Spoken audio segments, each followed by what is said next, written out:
Hello students, let's start Administrative Law of India first. That is for LLM 4th semester, Group A, Administrative Law of India first. Let's start overview of the questions with concept. Question number 1, very important question.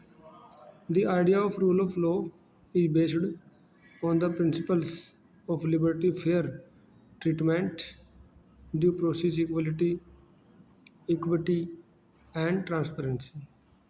Against this background, discuss critically doctrine of rule of law as propounded by Professor A.V. Dicey.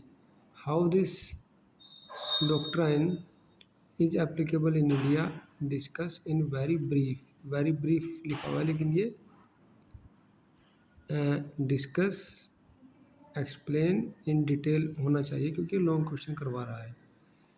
देखिए rule of law के ऊपर है, ए bye dicey भी आ गया, अच्छा concept है, इसको अच्छे से बना के चलना, ये आता है इसमें। ठीक है, विधि का शासन very important concept in administrative law. Two, ये शक्ति के पृथक्करण के सिद्धांत पे आ गया, सेपरेशन ऑफ पावर पे, उसको नोट करें। थोड़े लंबे क्वेश्चन होते हैं ये, आंसर भी लंबे होते हैं। शक्ति पृथक्करण का सिद्धांत सरकार के विधायी, कार्यपालिका और न्यायिक कार्यों का विभाजन करता है। मोंटेस्क्यू द्वारा प्रतिपादित इस सिद्धांत की आलोचनात्मक विवेचना कीजिए। यह सिद्धांत भारत में कैसे लागू होता है, विवेचना कीजिए। तो मोंटेस्क्यू भी आ गया इसमें और सेपरेशन ऑफ पावर का सिद्धांत आ गया। 3, in order to ensure that the power of delegated legislation. देखिए हर क्वेश्चन में नया कंसेप्ट आ रहा है। पहले में आया था रूल ऑफ लॉ का कंसेप्ट, सेकंड में फिर आ गया सेपरेशन ऑफ पावर, और तीसरे में आ गया डेलीगेटेड लेजिस्लेशन। इनके लीडिंग केस भी लिखने हैं भैया। Delegated legislation is not misused in the hands of executive. It is necessary to adopt effective modes of control. The judicial control over delegated legislation in India is a complete mechanism. In the light of this statement, discuss judicial control over delegated legislation. ये delegated legislation के ऊपर judicial control का सिद्धांत है, उसको अच्छे से बना के रखना है। तो इस तरह से ये डेलीगेटेड लेजिस्लेशन के ऊपर क्वेश्चन बन जाता है। 4, अद्यतन विश्व में प्रतिरोधी विधान की तीव्र विकास के अनेकों कारण हैं। देखो ये क्वेश्चन और आ गया उसके ऊपर, डेलीगेटेड लेजिस्लेशन के ऊपर है, बहुत इंपॉर्टेंट है ये डेलीगेटेड लेजिस्लेशन। उनका वर्णन कीजिए। क्या आपको लगता है कि विधान का प्रत्यायोजन एक संवैधानिक कृत्य है? अति संक्षेप में विवेचना कीजिए। तो भैया देखो डेलीगेटेड लेजिस्लेशन को अच्छे से बना के चलना है, बार बार क्वेश्चन पूछ रहा है इसके ऊपर। नेक्स्ट देखो ये आ गया,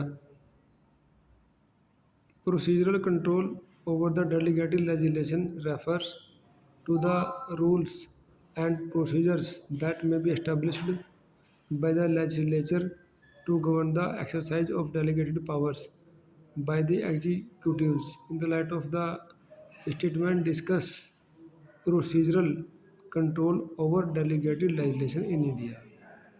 ये उसी पर है। 6, ये CVC के ऊपर आ गया। देखो सेंट्रल विजिलेंस कमीशन, केंद्रीय सतर्कता आयोग भारत सरकार के कार्यालयों में व्याप्त भ्रष्टाचार पर अंकुश लगाने के लिए गठित एक एजेंसी है। इस कथन के आलोक में केंद्रीय सतर्कता आयोग की कार्यप्रणाली पर एक आलोचनात्मक निबंध लिखिए। 7,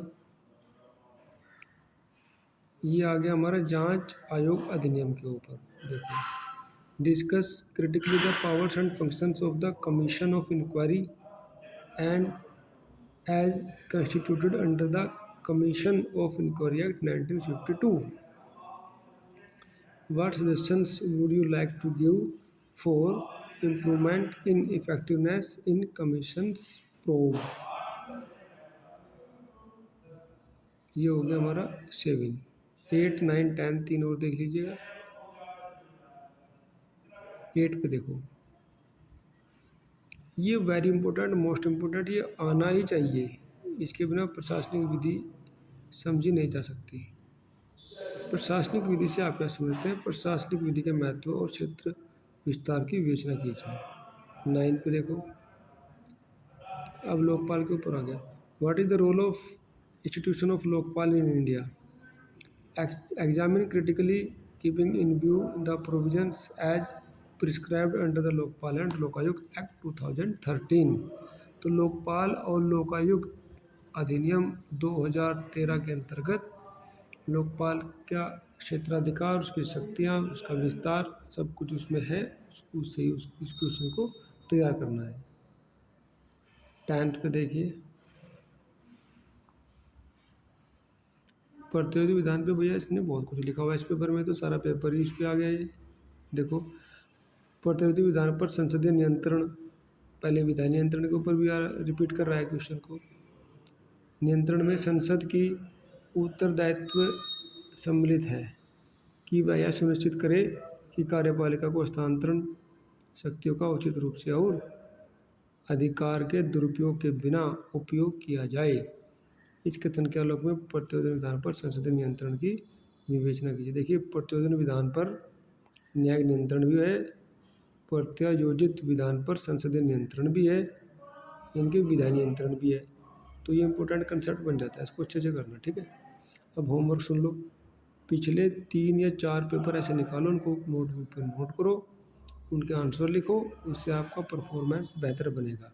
जो विद्यार्थी बुक्स पढ़ते हैं, मैं बार बार रिपीट करता हूँ, जो विद्यार्थी बुक्स पढ़ते हैं, यूनिक पढ़ते हैं, अपने नोट्स बनाते हैं, उनको पढ़ते हैं और प्रीवियस ईयर क्वेश्चन पेपर लगा के जाते हैं, वो बहुत अच्छा परफॉर्म करते हैं एग्ज़ाम हॉल में। तो देखिए, उसी के तरीके से ये PYQ सीरीज शुरू की हुई है। आज ये हमारा administrative law of India first complete हो जाता है। Thanks for listening.